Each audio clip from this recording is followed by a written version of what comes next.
Hello guys, good afternoon. So today's video guys, magtatanim tayo guys ng taro, gabi or alocasia kung tawagin. Kasi guys sa South Africa, alocasia kasi ang tawag nila nito. Pero sa atin gabi nauulam. Pero since ito'y gabing nauulam, so gagawin kong halaman. So maganda ito guys sa loob ng ating bahay, itong taro. So since ginagawa nating halaman ito, pero talagang may halaman gaya yung ating air elephant, so ito naman okay naman to siguro. So itry natin itanim sa paso kung maganda ang kanyang kinalabasan. So entro, pasok! Our hearts beat to the city streets. We began to feel the fire. We rise like tall buildings as the chemicals they take us higher. The night's young and it's just begun as she puts her hand in mine. So yan guys, ito yung i-share ko sa inyo, itatanim natin. Ito sobra ko noon na naggulay sa kung video kong pinakbet na saluyot. So nakaligtaan ko dyan sa silong ng lababo.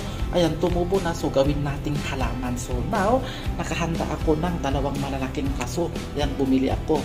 Kasi gagawin nating halaman itong ating gabi or taro. So ito guys ay yung family ng elephant ear or yung alocasia. So ayan, itatanim na natin guys.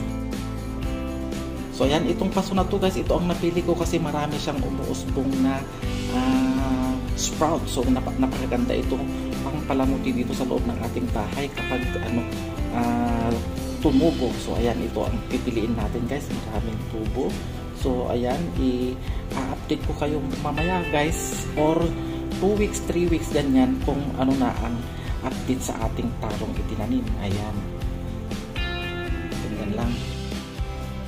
So yan guys, naitanim ko na, didiligan lang natin.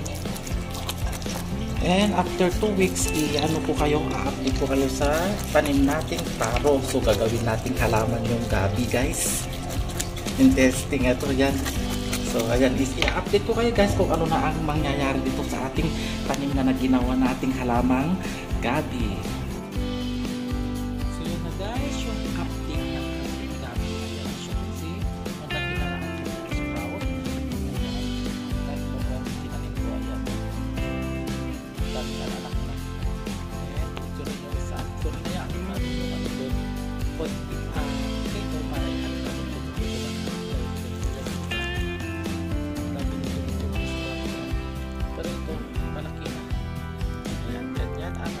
ginawa kong halaman sa gabi. So maganda sa pag dumami na ako ito, daming spot po, diba? So yan guys, ang ating update sa ating gabi taro or sa inyo. Thank you for watching. Yeah!